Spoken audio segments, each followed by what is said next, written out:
Hello and welcome to another episode of the Chrissy Mayer podcast. We are on iTunes, YouTube, Spotify, and SoundCloud. And if you're listening to us right now on iTunes, please go and leave a 5-star review. I'm going to read the best reviews so long as they're 5 stars. For example, this review from Brobby A. Fisher. This review is called Terrific. Laughing fits happen when I listen to the podcast. Funny, funny show. Well, thanks, Brobby A. Fisher. I feel like a lot of these names are fake, but that's fine. I'll read them. I don't care. I just have a couple of announcements to make. I'm going to be performing at Tiff's Ale House or Tiff's Comedy Club on Wednesday, October 21st. Get your tickets now. It's going to be myself headlining. Mike Figgs will be featuring. Bob Levy will be hosting. That's going to be a really fun show if you're out in New Jersey. Also, I'm doing a really great show through StandUp New York. Actually, it's going to be in Coney Island on November 12th. I'll be headlining as well, and when I have a couple other names attached, I'll be updating you guys as well. But those tickets are also available, so get your tickets now. Watch me dabble in some stand-up comedy. I'm also really excited to talk about my sponsors, Silk City Hot Sauce. Go to Silk City Hot Sauce and use the promo code CMP. You're going to get 15% off your whole order. Plus, these guys are going to throw in for free a bottle of cherry sriracha and some cool Silk City stickers. James, do you like hot sauce? I got to know. I do, actually. Although I don't carry it around in my purse like Hillary Clinton. No. I will ask for extra hot sauce on whatever. Okay, in my good. Bloody Mary. Good. Yeah, no, I didn't take you as a panderer. So I like it. It's really grown on me. I was never into it, but now I genuinely have to have it on like really certain things or else it feels boring. And I realized I was raised on very boring, flavorless, spice-free food, I feel probably like 20, 30 years ago, everybody's parents just served them like carrots and celery sticks. Boiled broccoli, steamed. Everything was steamed, boiled. A lot of noodles and butter happening in the Mayer house. What did they have against flavor? It never occurred to my dad never cooked because he's like, I do work outside the house. He was like of that mind. And my mom was just like, I'm just going to try to keep the three of you alive for 18 years. So I just don't think. Did it work? It did work. I just don't think, you either enjoy cooking and you want to learn more about it, or you're like, you got to put some food in your food hole. But go to Silk City Hot Sauce, use the promo code CMP, get 15% off. So you can have some spice in your damn life. Speaking of holes, this episode is also sponsored by Blue Chew. Let's go talk about something we all need more of, not just sex, but great sex. Fellas, you can now increase your performance and get that extra confidence in bed. Listen up, BlueChew.com, that's blue like the color blue. Blue Chew brings you the first chewable with the same FDA active improved ingredients as Viagra and Cialis. Take them any day, any time of day, night, whenever, on a full stomach, so you can be ready for when an opportunity arises. And ladies, you can get in on this too and get some for your man. Do it. Blue Chew is made in the USA. It's prescribed online by licensed physicians, so you don't have to go to the doctor. You don't have to wait in line. It's even cheaper than a pharmacy. They prepare it and ship it right to your house or condo or apartment in a discreet package. There's no awkwardness. And you don't have to leave your home. If you could benefit from more confidence where it counts, Blue Chew is the fast and easy way to enhance your performance. And right now we have a special deal for you. Go to BlueChew.com, get your first shipment free. When you use the promo code CMP, you'll just pay $5 in shipping. That's Blue, BLUE, Chew.com. Use the code CMP. Try it free. Guys, remember, this podcast is free. So if you want to support me, support the Blue Chewers. Be a Blue Chewer. James, I'm going to try to get you some.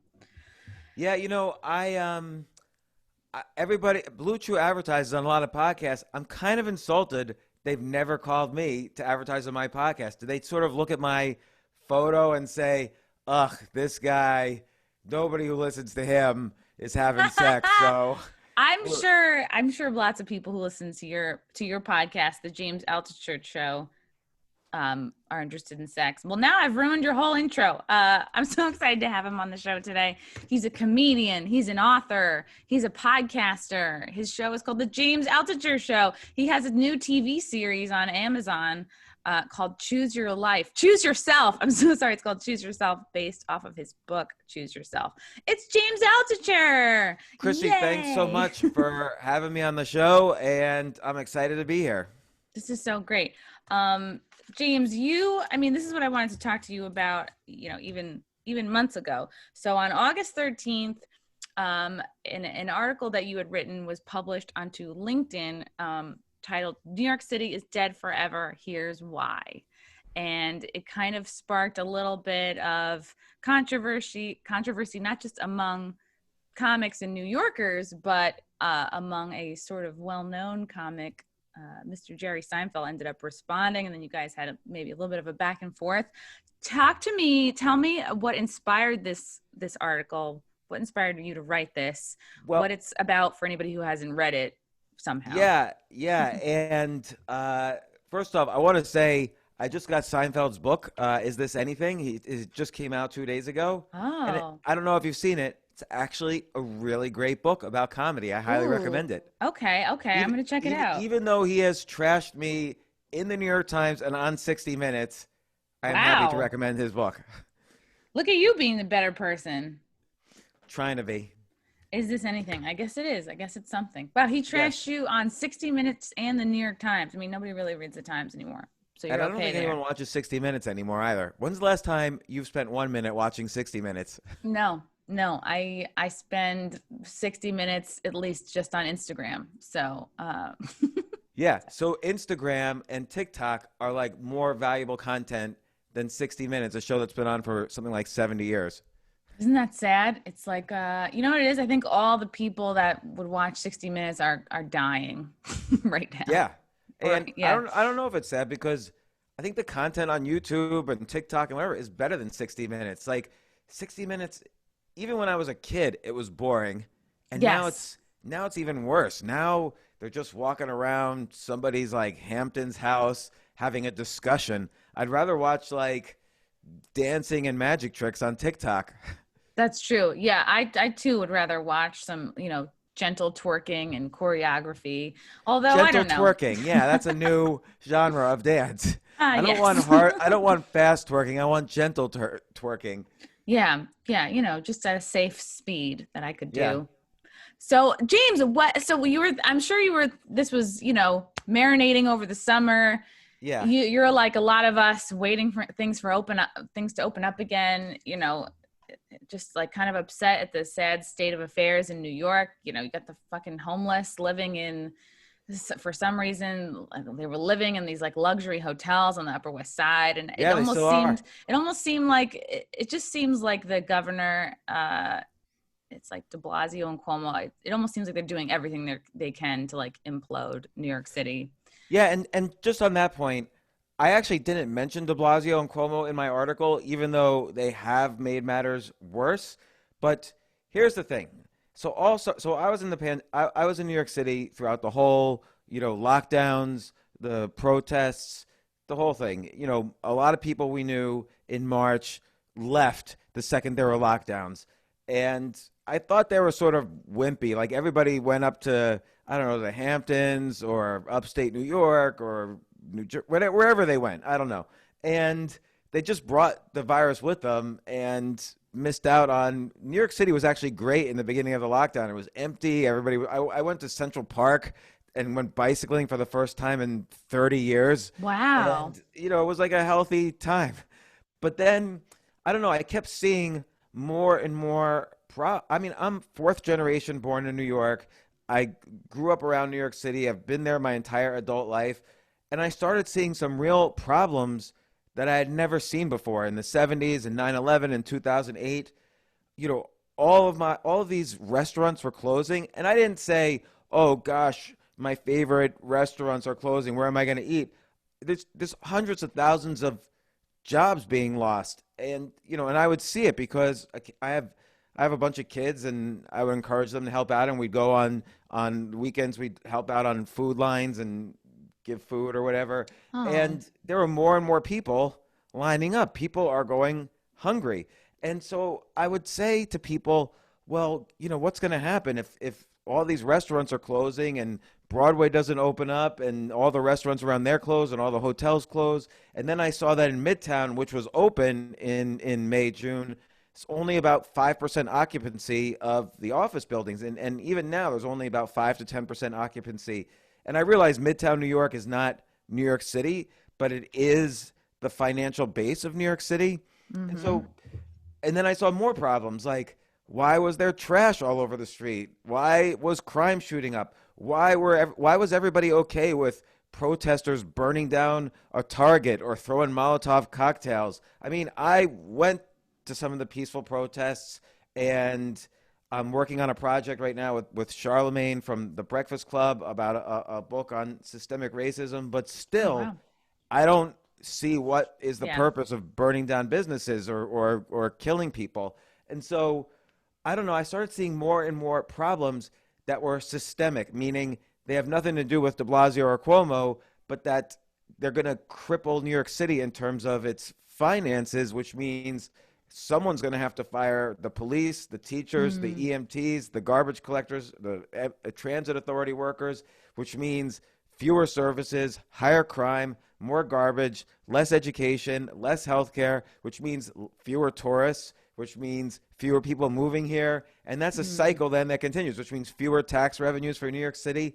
So for the first time, I was really trying to figure out solutions, because I always try to have kind of an optimistic way out instead of being a doom and gloom guy. Yeah. But I wrote this article because I was frustrated that so many people seem to be saying, oh, no, don't worry. If 12,000 restaurants close, they'll just be easily replaced. There'll be new restaurants, right? There'll be new people with 6 months of savings ready to come in and start a business. Yeah, and I kept thinking to myself, well, if let's say my dream was to start a pizza place in New York City, I still wouldn't wake up today and say, now's my chance to start a restaurant, because they're already talking about new lockdowns. Like at any point, your business could be shut down, and there's no reason you won't go out of business. Like right now, 90% of restaurants in New York City are in danger of closing down forever, and probably about 12,000 restaurants are already closed forever. Now, when I wrote my article, which was just a month and a half ago, it was about 3,000 restaurants were estimated as being closed down forever. Now it's 12,000 with possibilities of much higher. So I was genuinely concerned, and people were saying to me, oh, no, there'll be less competition, so people will start businesses. And I'm like, I don't know. 1 in 4 New Yorkers haven't even paid rent since March. Really? Wow. Yeah, so what's going to happen with evictions? And I could go on and on. I won't go on and on, but I was worried. So I wrote this article, and in this article, I said, I love New York City. I don't want this to happen. I want solutions. And so I made it clear I'm from New York. I've been dead broke, struggling to live, losing my home in New York. I've lived right next to the World Trade Center on 9/11. I've rebuilt myself over and over in New York. I've seen New York rebuild, but now I was having a hard time figuring the way out of this problem. So I wrote this article, and the next thing I knew, a lot of my friends were starting to share it, and it was scaring them because a lot of them either own property or they have family here or they've never lived anywhere else, so they don't want to move, and I respect that. I don't want to move either. And then other people started writing articles. It became like a meme, like this whole New York City is dead thing. Everybody started writing articles.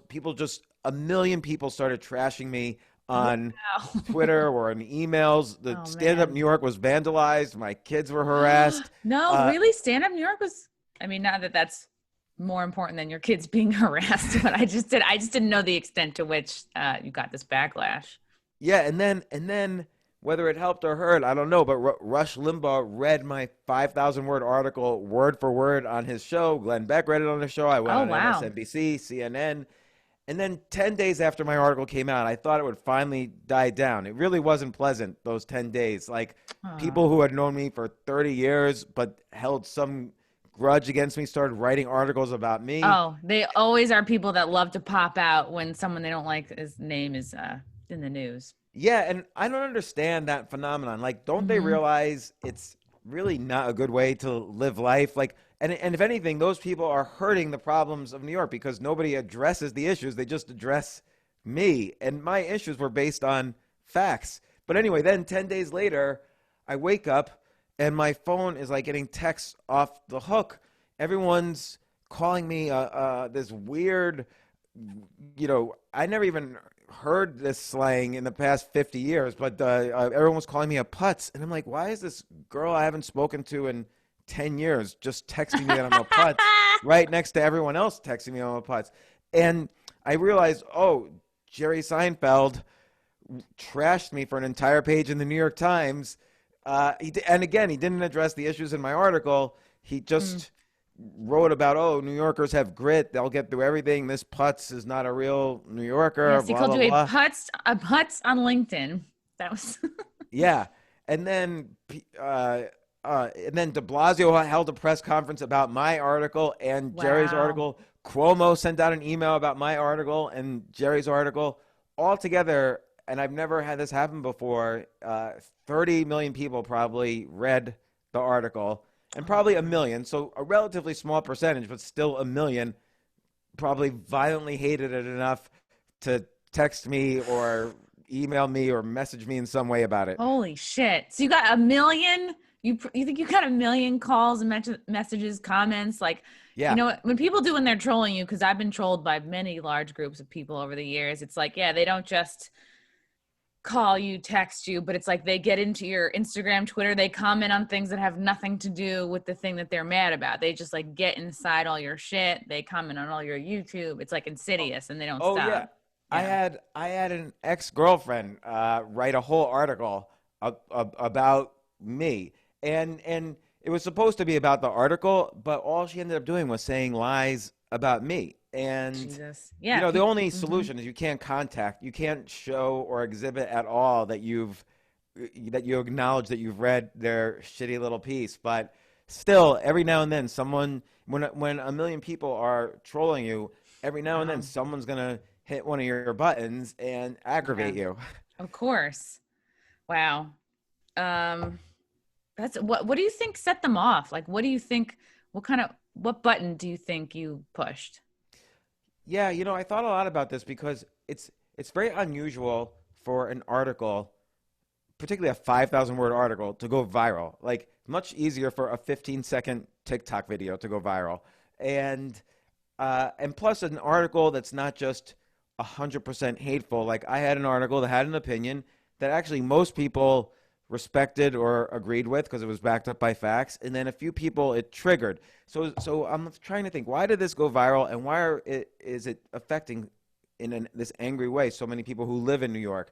And the thing is, whenever you hit something that's a huge cognitive bias, like if you think about it, what are the biggest decisions you make in your life? So one is going to college is a huge decision because you're investing 4 years of your life and maybe hundreds of thousands of dollars. You're going in debt. So that's a huge decision. So if you say to someone, ugh, you made a huge mistake, you went to college, that could trigger an angry, just gut reaction like, no, I didn't. I did it. So I must have been smart and right. Or if you say to someone, don't buy a house, and they just bought a house, that's a huge financial decision that they made, the biggest of their life. And you just told them they made a mistake. So their brain is going to say, hey, this guy, you should kill this guy. He's threatening our existence. And so people do it. Or if you say to people, hey, the city you've lived in your entire life and that you just bought an apartment in, or that your family's in, or that you have a job in that you rely on, this person saying New York City is dead, you don't even need to read any further. Just trash him so that it saves your perception of yourself. So if you hit some cognitive bias like that, like another one is like in this election, if you tell people, if we were to do a whole episode right now, people should not vote, you will get so much hate mail, it's ridiculous. So if you hit something that's like people feel so strongly about, and you give real, rational, factual reasons why they should question their decision, they're going to be very upset about, particularly if it was a huge decision.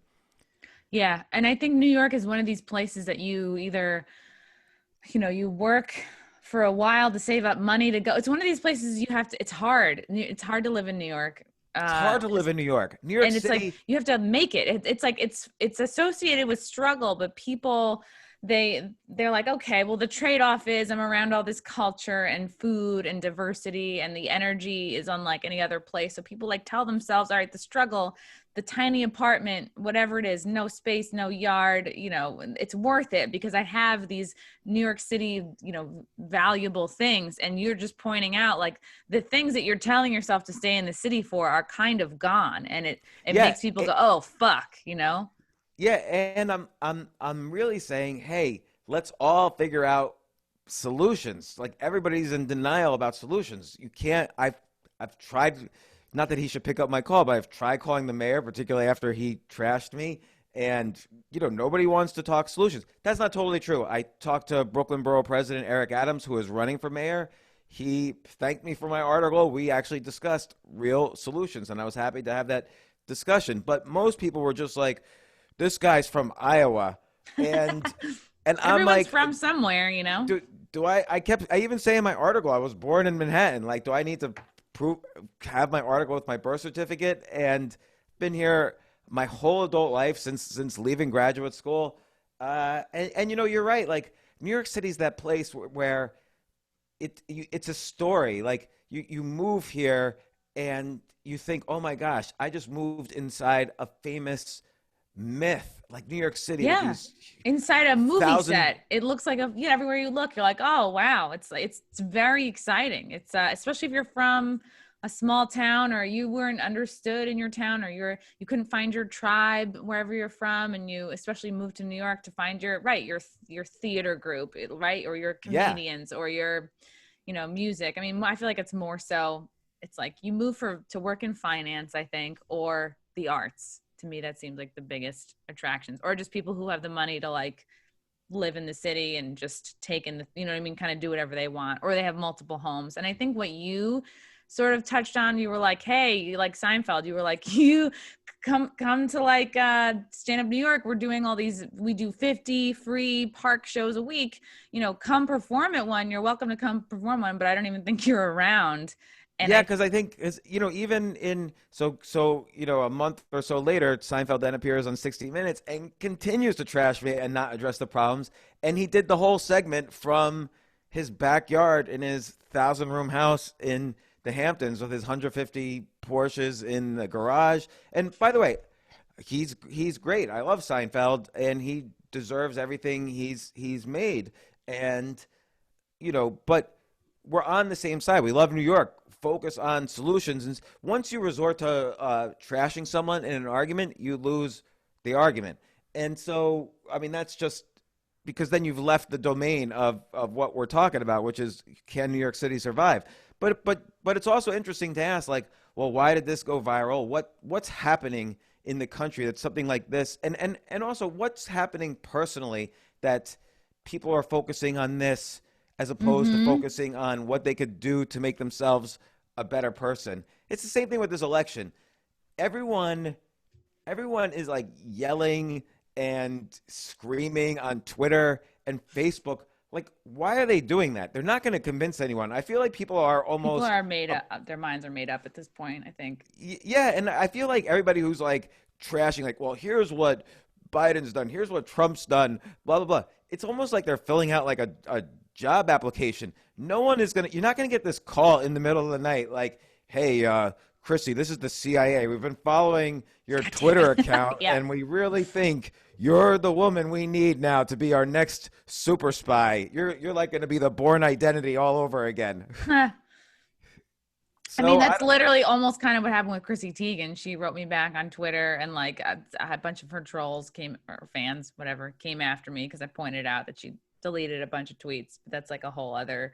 But I get your point. Like, it's not, I think people do it because they like to feel right. There's very much a what side are you on? What team are you on? Is my team winning? And just like there is with like the left and the right, there also is within New York. Like New Yorkers, like I think our identity, especially people who live in the city, it's like so much a part of their identity that's like you get triggered and you have to defend it because they don't want to feel like they've made a bad choice. They don't want to feel like, oh shit, well, I don't have a second home. I don't have somewhere else to go.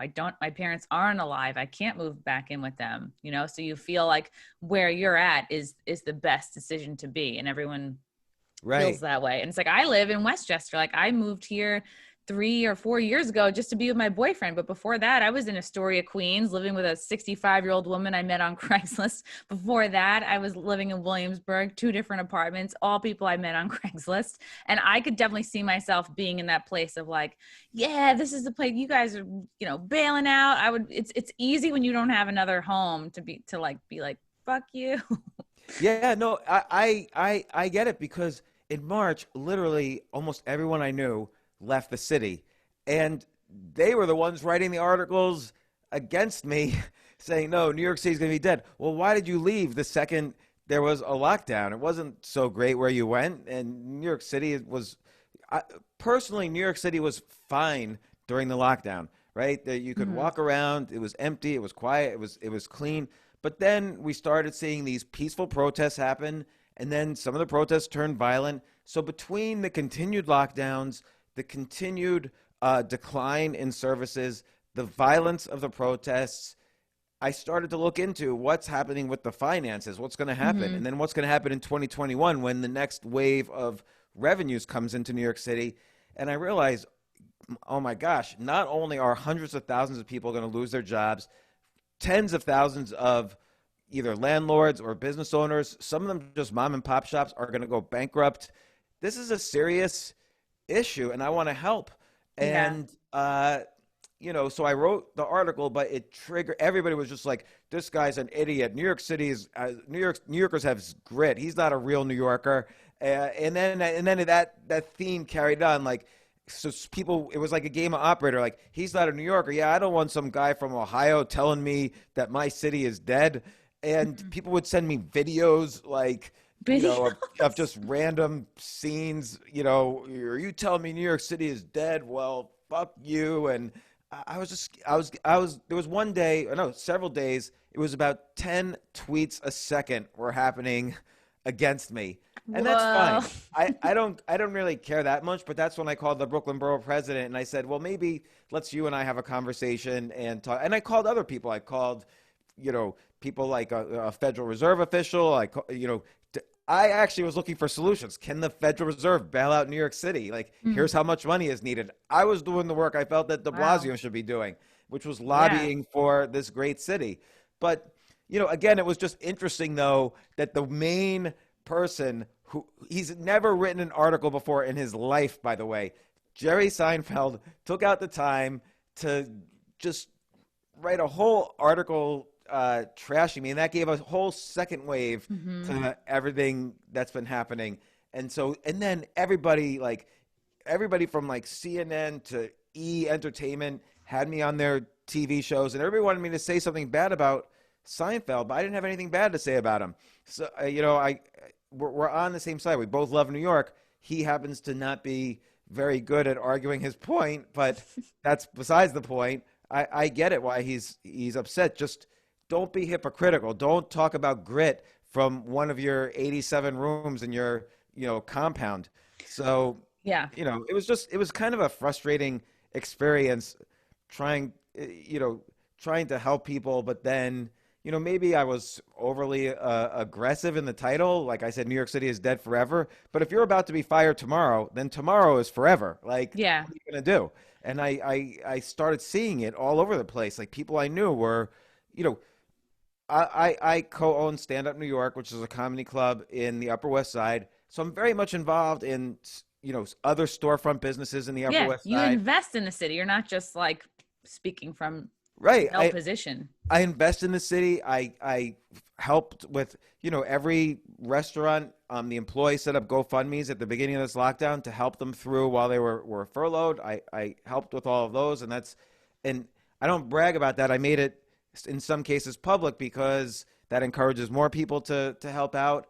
I kind of thought that this would have been a great time for that so-called invisible hand of capitalism to move forward, where the really wealthy, like the Seinfelds of New York City, would contribute to the well-being of the city and prove that that's what the whole goal is of making money, is not just to enrich future generations of your family, but to help your community. And I don't mean to sound like a populist. I'm very much a capitalist, but I thought this was an opportunity for capitalism to shine. And it just, that's another unfortunate thing that happened in New York, is that the wealthy left in March, never came back, but still viewed themselves as like, oh, we're behind New York all the way without really helping. Wow, that's really interesting. So you expected more maybe like private donations or more just like some of the people that maybe have like multiple homes that they could just throw what, like $1 million at the city or something like that. Yeah, I mean, I was helping as much as I could, all these different GoFundMe's, and I would post links of all the GoFundMe's. Here's the employees that really need help. Probably I posted links for up to 50 to 100,000 Jeez. employees. Just put in $50, $100, $200. Every little bit helps, and a lot of people helped. I didn't really notice the super rich helping. And, Wow. you know, and look, I've been poor in New York. I've been well off in New York. I've been well off and then gone dead broke to zero again in New York and always built up. So New York City is a great city to bounce back, but I don't know if this time New York City itself could bounce back. Like, as you're not supposed to say this time things are different, but this time things are different. Like in the Yeah. 70s, no one ever told New York City to completely close down for Yeah. 6 months. In 2001, we had the whole support of the world. It was just downtown that was affected. I lived there. I was in the rubble, and Wow. you know, the whole world came to help. In 2008, it was a recession and it was dangerous, but the city never shut down. It was just like Wall Street shut down. Yeah. Not even, but it was just like Wall Street collapsed. But now everything shut down. I mean, there's tens of billions of lost revenues in New York City, which means billions of lost tax revenues that they haven't even figured out yet in terms of their budget. And it's not all financial, but I don't know. And then again, it was just funny. Like, even I have an employee in New York City who was wearing a shirt that had the James Altucher show on it. He was harassed in the street. Wow. Like, and these are I don't know. This whole time, of course, has been weird. Everyone's been stressed and tense, and a lot of people have gone unemployed. So I'm sympathetic. Like, you and I are lucky. We do things that can be done from home. And, some people have that, some people don't. And, Yeah. what did you think of, like, I didn't like at 7 p.m. how everyone in New York City clapped for essential Oh workers. God, I hated that shit. It was so insincere. Yeah. And it was just like, well, why haven't we always been clapping for, like, yeah, nurses and doctors are among the hardest workers, I think. So why are we just doing this now? Like, where was this with SARS? Where was this, like, anytime there's anything? Why don't we clap when the fucking regular ass flu comes around every year? And Yeah. then it's like, and I was like, at one point this has to stop. And then, you know what I mean? Like, who decides when we stop clapping? And think about who we're really clapping for. Like, at 7 p.m. Ourselves. Yeah. Yeah. Like, doctors and nurses they're not like hanging out outside your apartment at 7 p.m. They're dealing with doctor shit in the hospital. And so Yeah. who are the other essential workers? Well, it was the delivery guys, the young, often minority delivery guys who were delivering. They were practically like reeking with coronavirus and delivering sushi to your doorstep while all you did was watch Tiger King all day and smoke pot and drink alcohol. Wow. And then for 60 seconds a day, you would clap for these bicyclists who were miserable. And then you were like, oh, okay, now 60 seconds are done. Back to binge watching The Crown. Back to my bong. And so I tweeted about this. Wow. And then an ex-girlfriend who I haven't seen in like 12 years, she texts me out of the blue. And she's like, no, I think this is a really good thing. It's inspiring to the city. You should... Can you please take it back? And I texted her back like, okay, I agree with you, because I haven't seen her. I don't care what she thinks. I'm not going to get into an argument with someone I haven't seen in 12 years. So then did you delete it? No. Okay. You're like, yeah, I'm just sorry you feel this way. Yeah. It's always people from a long time ago. Like this is just like really recently, I was making fun of Chrissy Teigen having a super public miscarriage. It might not have been real, but she did a big photo shoot, and I was just like making jokes about it. And a woman who I haven't like even seen in 5 years was like, you're changed, you're different. It's always the people that like to pop out from your past that like to like pretend they really know you and my God, tell you who you should be. Yeah, it's exactly right. That is exactly it. Like, and they'll say things like, "Oh, I used to like your stuff, but now it's gone downhill." Blah blah blah. Or what are you like now that you're with Compound Media? Are you like a Mm-hmm. Trumpist or whatever? Oh Like yeah, I get that suddenly, all the time. like if you liked aspirin, you might that might mean you're a racist. Like suddenly, like all these things got conflated with each other. That's Mhm. just ridiculous. But yeah, I had like family members. I had like one person, right? I have a thing or two to say about that New York City is Dead article. After all, I was in the room when he was born, and I'm like, oh Oh my God, God. Ugh. like just because she's seen me with placenta all over my face doesn't mean You she could know me. like, and then it was just lie after lie. Like, oh, she said I was into Ronald Reagan when I was 12 years old, and I'm like, I was 12 years old. I don't remember being into Reaganomics when I was 12. I think I just was playing Little League, I but think also like yeah, I think let people be into like you're basically still a kid until like 25. So it's like to say oh to be preachy about what a kid may or may not have been into at 12 is like kind of a shitty move. yeah, and also I don't even know. I wasn't interested. I didn't know anything about politics when I was 12. So it's just people Wow. were coming up with the craziest stuff. Like if I could just put together a list of all the things people were saying about me and like make that my autobiography, it would be the exact opposite of anything I've ever done or thought. Have you ever read the book James So You've Been Publicly Shamed? By John Ronson, yeah, Yeah. yeah. He's actually been on my podcast. He's a good guy, very smart guy.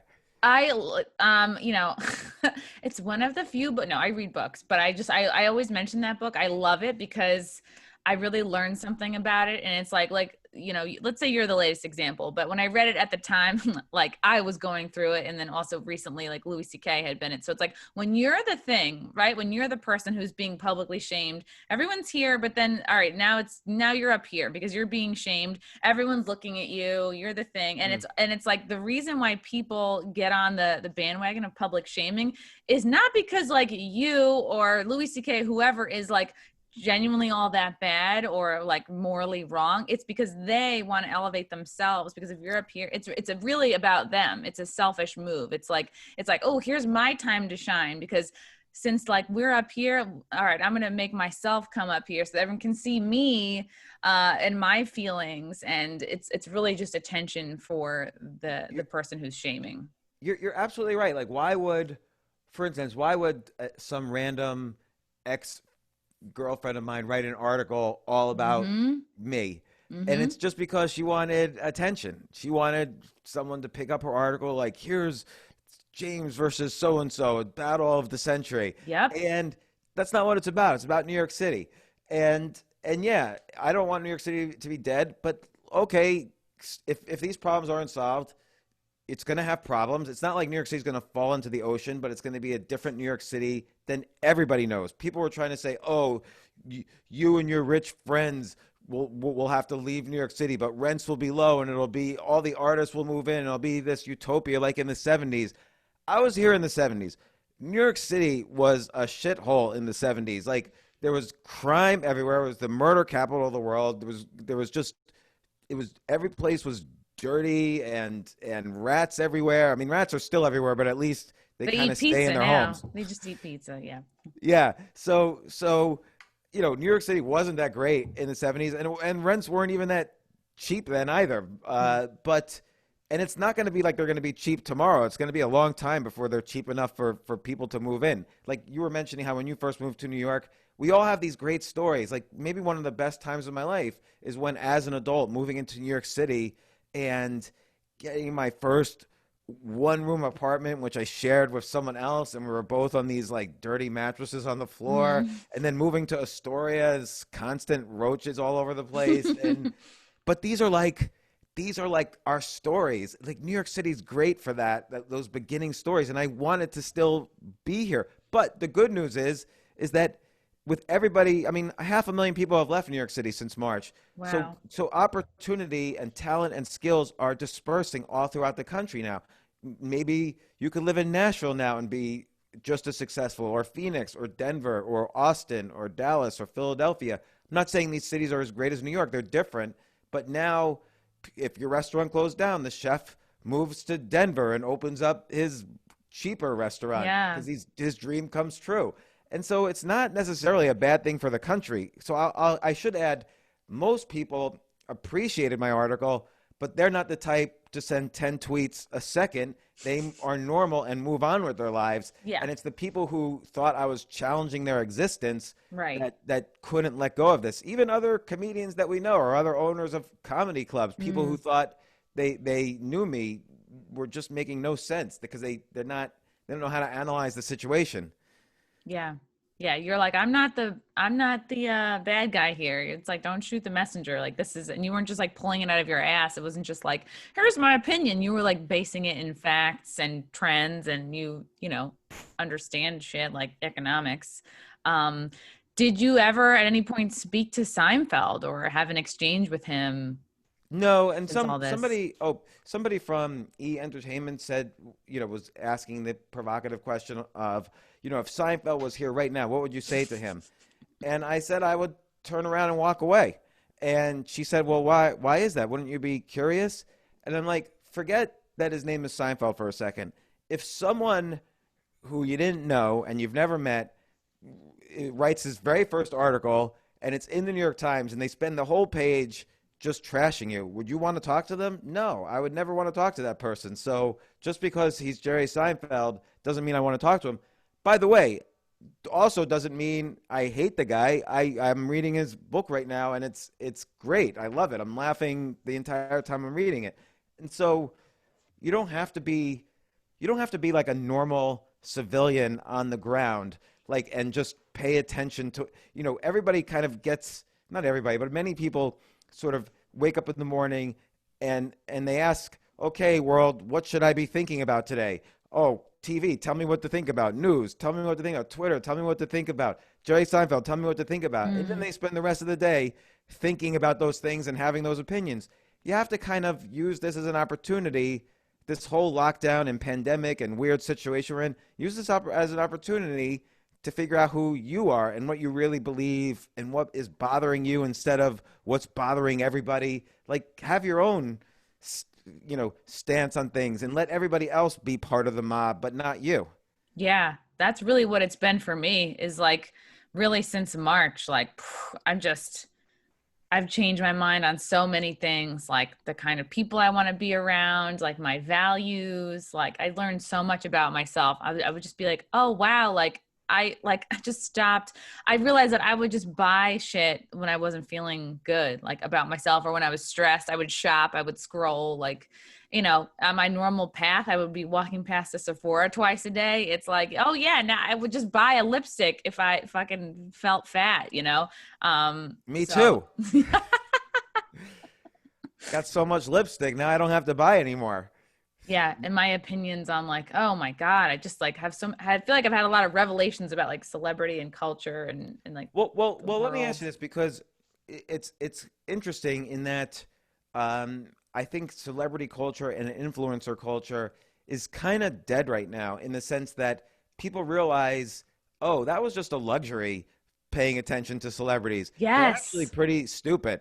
And then you go one layer deeper and you realize, oh, all these people who everybody thinks is so smart, they're actually pretty much idiots.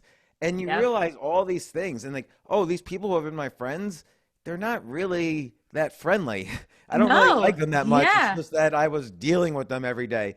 And so you start to realize all these things in this pandemic. I always say that this pandemic's been like an accelerator. Like whatever was going to Yep. happen in 10 years is happening tomorrow. So if you were going to get divorced in 10 years, you're probably going to get divorced next month. If you were going to go out of business in 10 years, you're going to go out of business next month. So it's been like an accelerator on opinions because people are sort of showing who they are very quickly. For sure, when it comes to like, yeah, relationships, opinions, it's like maybe it's a little bit unfair in terms of like the businesses, like there's plenty of businesses that can keep going. Okay, they've got 2 months runway, but most, I feel like, I mean, and I don't know shit, but I can't imagine most businesses have like 6, 7 months of runway. No, the average restaurant had 16 days of cash saved up in February, right before the lockdown. Wow. 16 days. So they're all out of business basically, unless they got the loans. Yeah.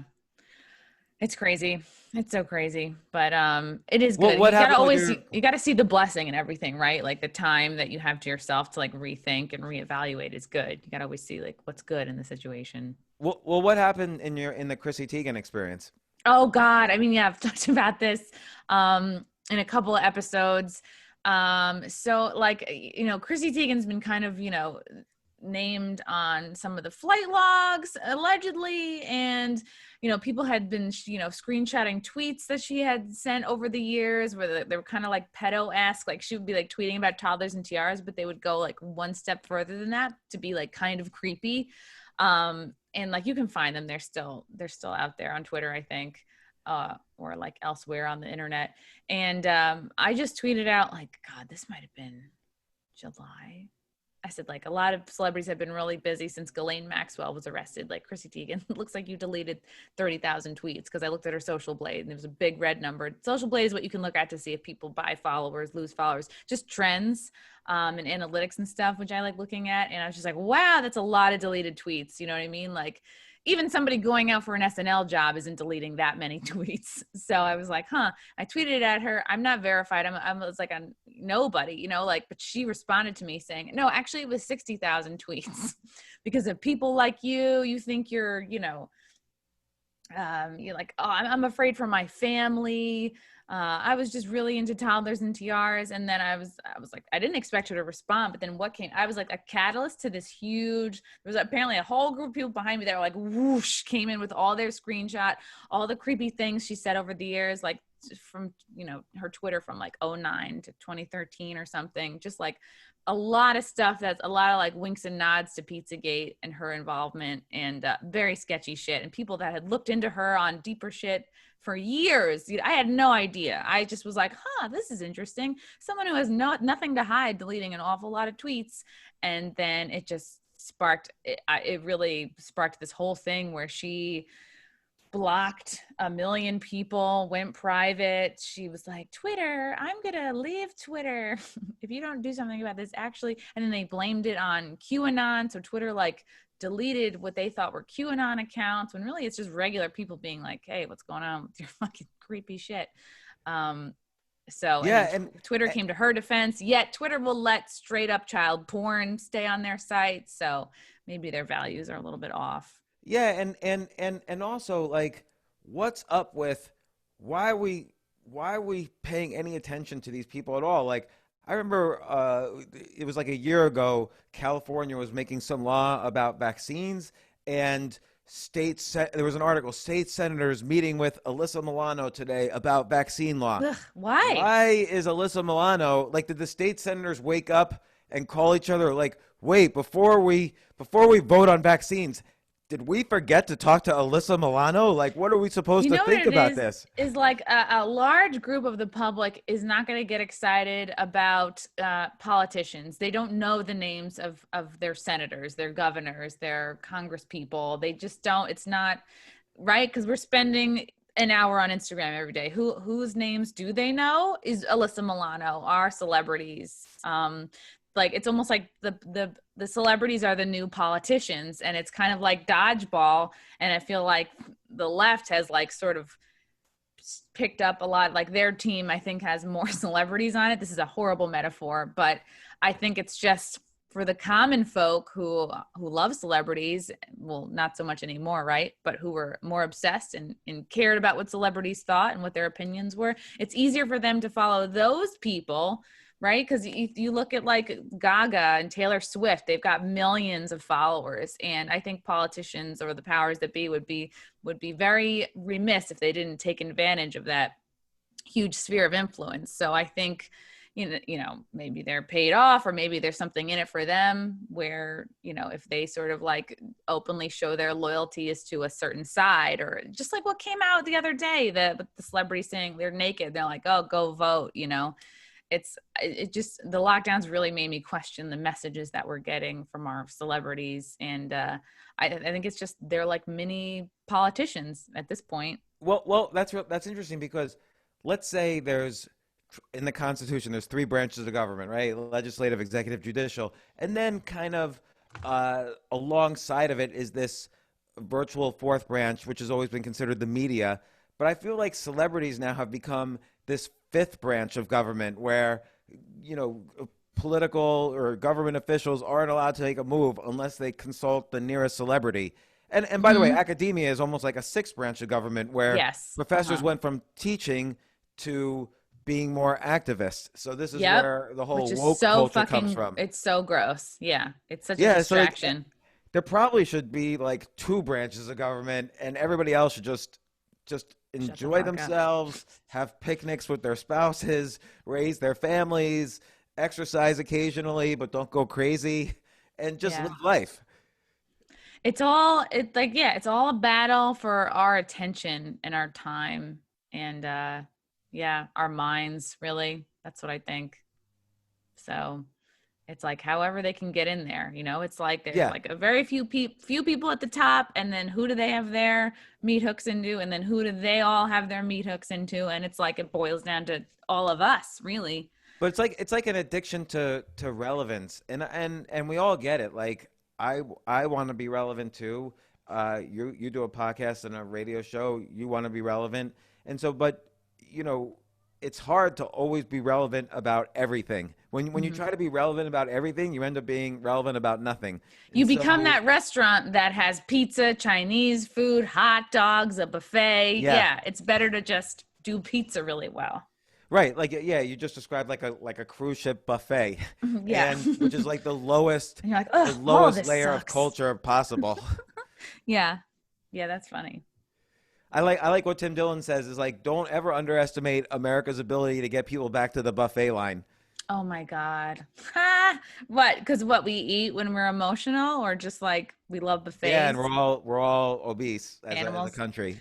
I love Tim Dillon. It's so amazing to like that's what's very cool about like getting older, is because it's like and we were talking about, I'm only bringing this up because we were talking about this before we started recording, is that I know Tim Dillon from way back. Like we went to the same dance. We were in the same dance group as little kids, Legs Limited in Rockwell Center. I don't know if he's born and raised Rockwell Center, but like real close by. That's where I'm from.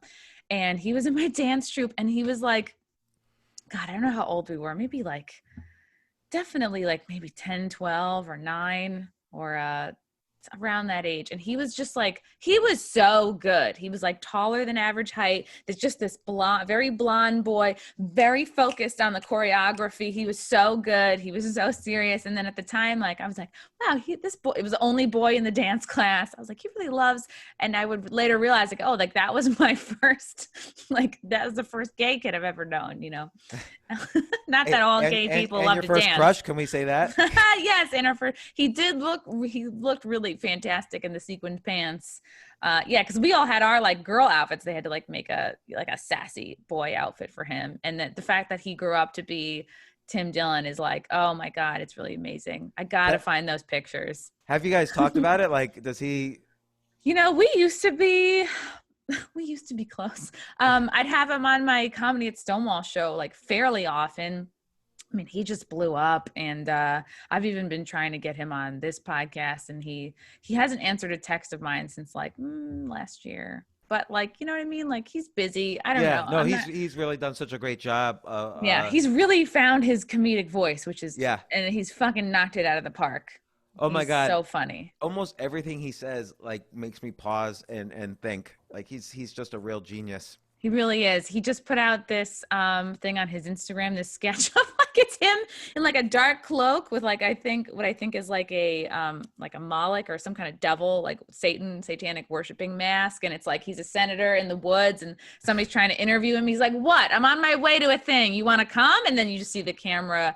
Oh, it's so fucking funny. He's like, "This is an election year," basically like alluding to the fact that like some of these elites are involved in satanic cults and their sacrifice and shit. It's like, it's so bold what he's saying, but nobody could look at that and go, "Oh, we got to take it down." He's good at towing the line.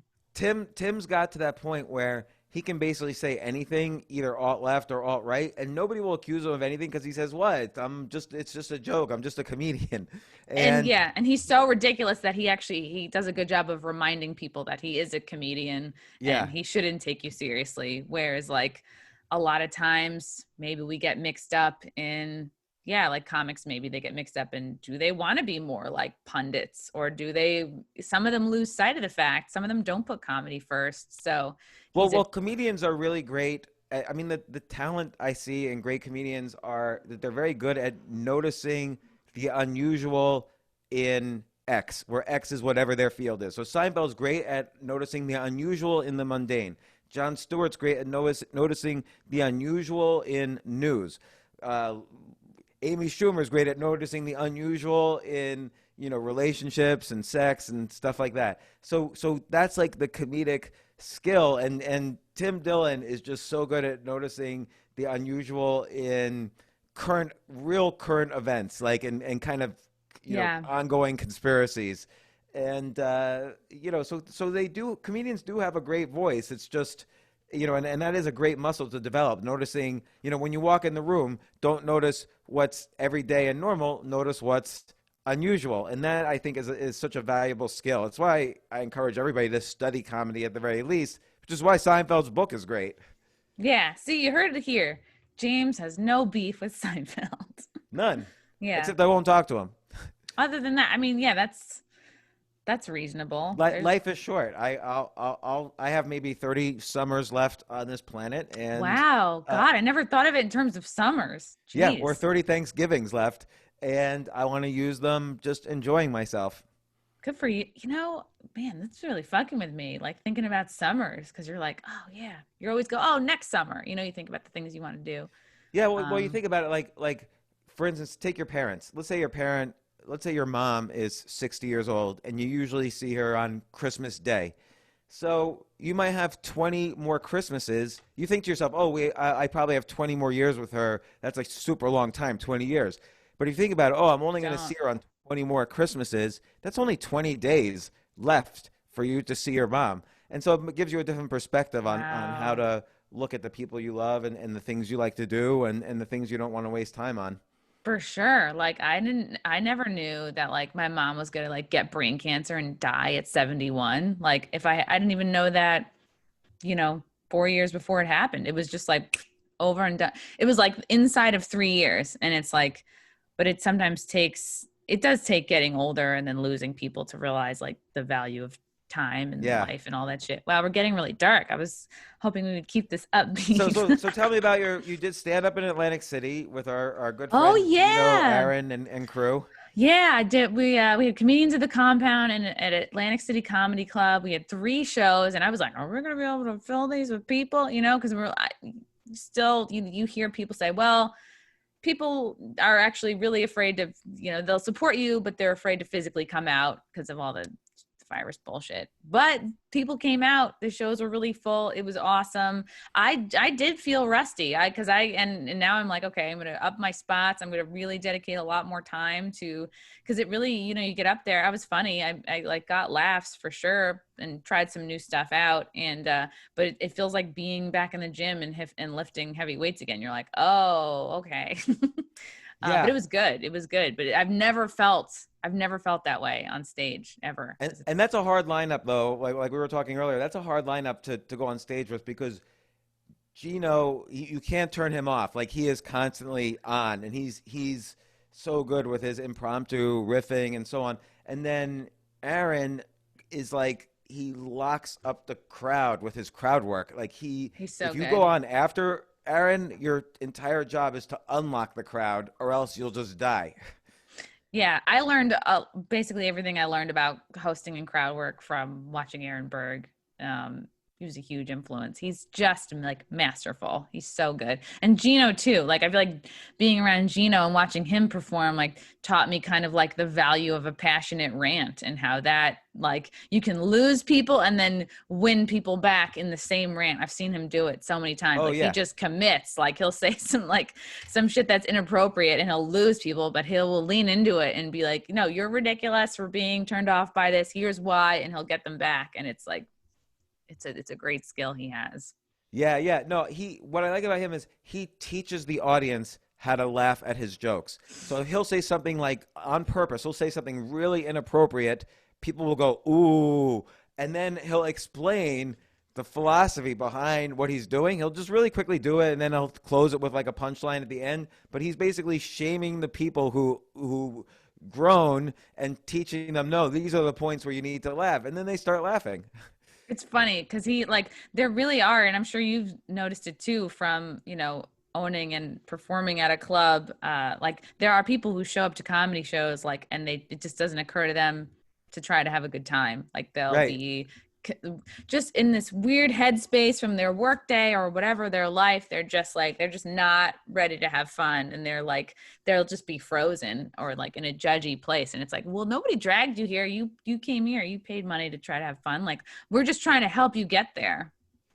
Yeah, no, I agree. It's amazing sometimes performing in front of people who are just convinced that their whole goal in life is to avoid laughing in a comedy club. Like it's almost like they're on a physical endurance event. Like I am not gonna laugh. Yeah, No like matter how holding your hard these breath guys try. underwater. Yeah, nobody cares. Yeah, like not no one's there watching to make sure who's not laughing, like that those people are somehow morally superior. But again, it's kind of like with Twitter and like with haters and the backlash, right? It's like they kind of do it maybe for attention, maybe so that people see them a certain way, maybe to elevate themselves in their own minds.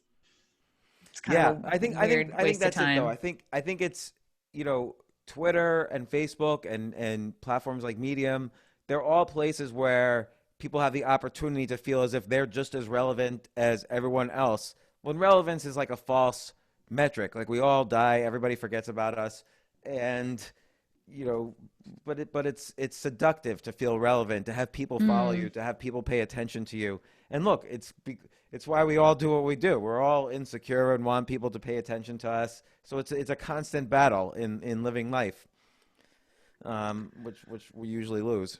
Yeah, sometimes I wonder with myself, like, I always feel like it's about the laugh. Like I want people to laugh, and then I always wonder, like, how much of that is my own ego, and how much of it is like, no, there's nothing that makes me happier than uniting a room full of people laughing at the same thing. Then they're not thinking about their own problems. Maybe they're judging themselves less because I'm making fun of myself, and then I go, Yeah. oh, or is that just more ego? No, no, that's you're dead on. That's the benefit of doing stand-up comedy is for the comedian is this enormous dopamine hit. Like it's just enormous how much dopamine you get when you're killing, when the whole crowd has viral laughter from joke to joke, and they're Hmm. really with you, and that just feels really good. Yeah. It's like sex. It's like once you're turned on, it's like more shit hits. I don't know. It's almost better because when you get off the stage, you want to go right back on, and at least for men, that's not necessarily true after sex. This episode is sponsored by Blue Chew. It's true. James, what do you say to people who say that you are part owner of a stand-up club or you bought a stand-up club just so you could get on stage? Well, I was on the stage at Stand Up New York and many other clubs long before I invested in Stand Up New York. So there are people who say that, and I think it just satisfies their own theories about me, like again, whether or not they're true. But I've been out there for 20 years, not always doing comedy. I was doing a lot of corporate stuff, but I wasn't doing stand up. I've been doing stand up for maybe like 6 years, but and then I got into stand up New York around 2017, so 3 years ago.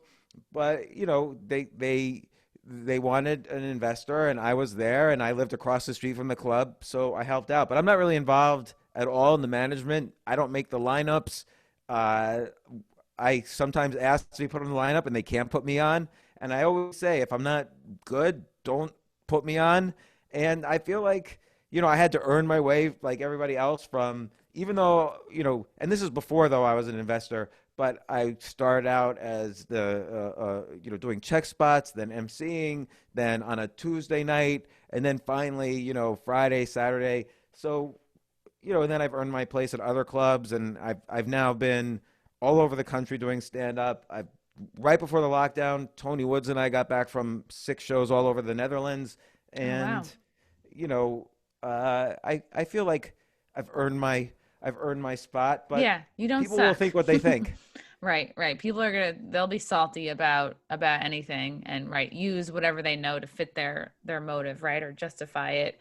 I did an episode a couple weeks or months back with actually John from Stand Up New York and Noam Dworman from the Comedy Cellar, and Noam had verbalized some of his, I guess, stress and frustration around, like, he felt like he had jumped through the hoops and done the things he should have done. And he, you get money from either the government or whatever, these like small business bailouts, but he can't even really use the money because of how difficult it's been made. Are you feeling that at all, with Stand Up New York, or do you feel that frustration as well? No, I don't. I mean, Noam's done such an amazing job at the Comedy Cellar. Although, as he pointed out to me too, there is a. I don't want to say it's luck. He said it was luck, but he's in a great location. Like 1 million people a day walk past the Comedy Cellar. Maybe Yeah. 3 people a day walk past Stand Up New York. But Stand Up New York is not. If you want to make money, don't invest in a comedy club. That's 100% for sure. You have to do it because you love the subculture and you love comedy and maybe you love doing comedy. Noam's really great at creating a good culture there. He's really created such an amazing environment around the Comedy Cellar. I hope the Cellar continues to do well. It's the best club in the city, and I'm saying that having, being an owner of a club. It's the best club in the city, and I hope it does well because it's such an iconic place. But no, I don't feel stress. I don't feel stress. I think also it's important to diversify the things you feel stressed about. So Yeah. whenever I feel stressed about one thing, I could turn to something else that gives me more pleasure, like whether it's family or playing some random game or writing down jokes or writing articles or writing stories or doing a podcast or working on a business. So for the first time in like 15 years, I've gotten more entrepreneurial, and I've like for the past 6 years, I've been 30 hours a week or more thinking and doing stand-up comedy. And now with this lockdown, I got a chance to finish a book, and I Wow. started a business, and I'm getting excited about a bunch of other things, although still doing a lot of comedy.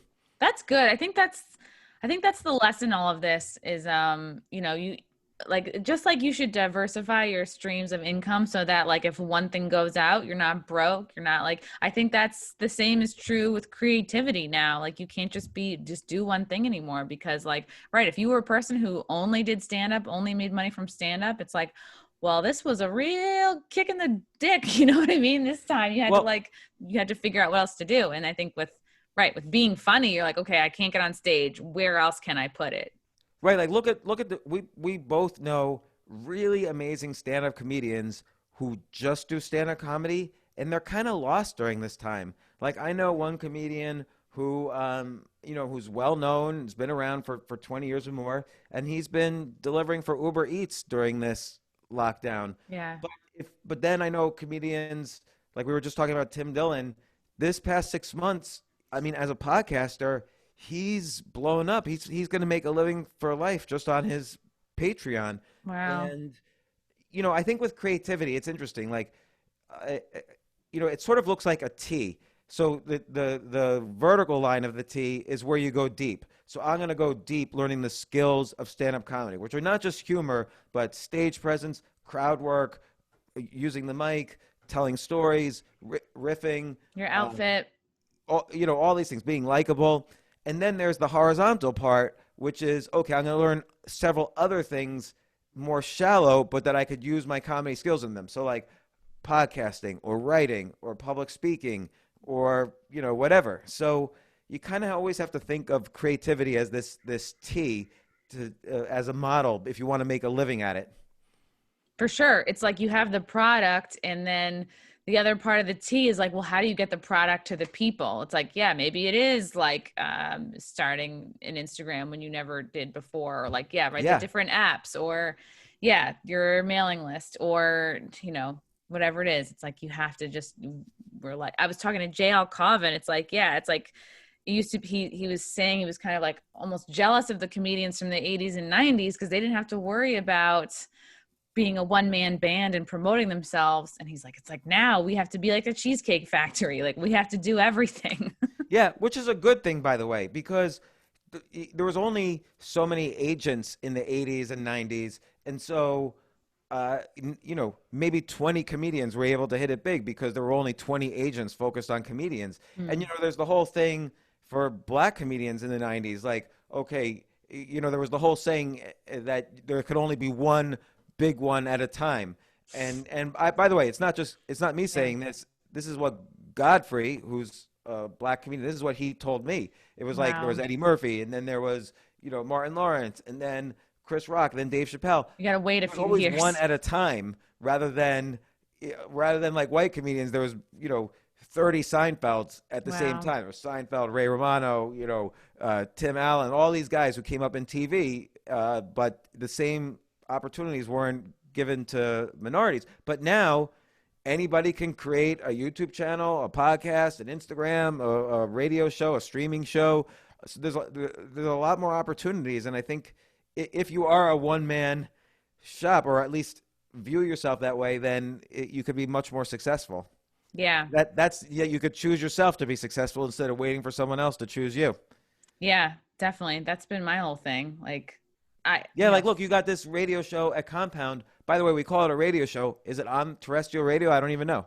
It's subscriber based. It's like a subscriber base. So it's not like we'll put, and I'll make sure of it. Like if I have we have a great episode or at least a clip, like I'm going to make sure there's stuff on the YouTube so that it's helping to draw people to subscribe. But I was like, okay, that's a finite amount of people who are going to see your stuff. That's why I leaned more into starting this podcast too, that is everywhere. Cause I didn't want to limit the people that were, seeing my stuff.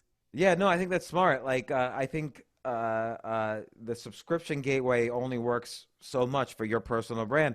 But when you started with Compound Media, did everyone say, "Oh, or what are you, like a racist fascist?" Oh now? my God, so much. Yeah, lost a couple friends over it. Like even now, people think I'm right wing, which is insane. Like I'm still a registered Democrat. I'm kind of more in the middle. Maybe I'm more libertarian, but it's like, I'm not really, people kind of love to put you in that box, or I don't know why they like to put Compound Media in that box. And it's like, no. Well, Compound Media probably belongs in the box, but still one person by person doesn't necessarily belong in it. Not there are people every in the box who are Democrats. Oh yeah. Like not every person, who's a talent at Compound Media is right wing. I mean, like, and Michael Malice is an anarchist. So it's like, we're kind of all over opinion wise, and it's not like, oh, if we don't have exactly Kumi's opinions and thoughts, well, we're not going to be on the network. That's not true at all. He's cool. He just cares about like funny shows and good content. So, but it sucked to get like that kind of like bias, and it's like, I'm just going, like my sense of humor aligns with those guys more so than it aligns with like any other group. Like I love making off-color jokes and things that aren't politically correct and things that are kind of like brave and taking a stab at celebrities or whatever. So I just was like, oh, I feel accepted and like appreciated here. And those fans come to shows like in droves. I did comedy at the Stonewall Inn for 6 years. Like it was great. It would fill the room. It was like a lot of tourists and it was really well known. And I sunk a lot of money into advertising, and the lineups were always great because I was constantly scouting new LGBT talent, and also like some sluggers from the cellar would come by. But I wasn't getting like Twitter followers or opportunities. They were never like, hey, come be on the Pride Parade, But when I did Compound, like my Twitter following shot up. I was like tons of fans were coming to shows. I was just like, whoa, I just feel like I was putting a lot of effort into something that wasn't getting a lot in return. And then I go to Compound and it's like this much effort. And you're like, phew. So. Oh, that's great. It's all about just like finding your people or where you're loved, where you're appreciated. And I mean, that show was great. It taught me a lot about producing, and it was good. It was a great time. It's like where I honed a lot of my hosting chops, but it's good. You can't stay doing one thing forever. It's like, you don't want to get stuck. So,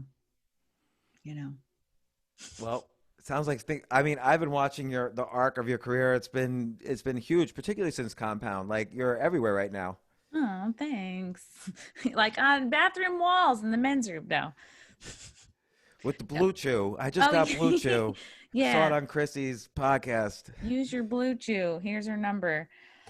Good times. James, this was a great conversation. Where can people I know on Twitter you're at J Altucher, Jaltucher. Where else can people find you, follow you, support you?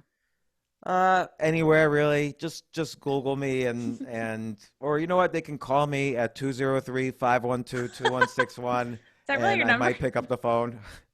Or text me is better. Is that like a fake number? No, that's my number. Jesus Christ. If you call it right Doxing now, you can see yourself. it. I don't pick up the phone usually though, is the thing. Okay. Okay. Good. Wow. Bold. I love it, James. This was so great. Hope to see you soon in the face-to-face kind of way. Yeah, well, hopefully the comedy clubs will open up. There's no timeline for comedy clubs to open up. It's really sad. It's But really I'm glad you're doing the park shows that we're doing in the parks. Like the StandUp New York's the only comedy club working hard right now. doing it. Yeah. Yeah. I really, you got to respect that because Yeah. people need to laugh. All right. Thanks, James. Well, thank you, Chrissy. This is great. I appreciate it. Bye.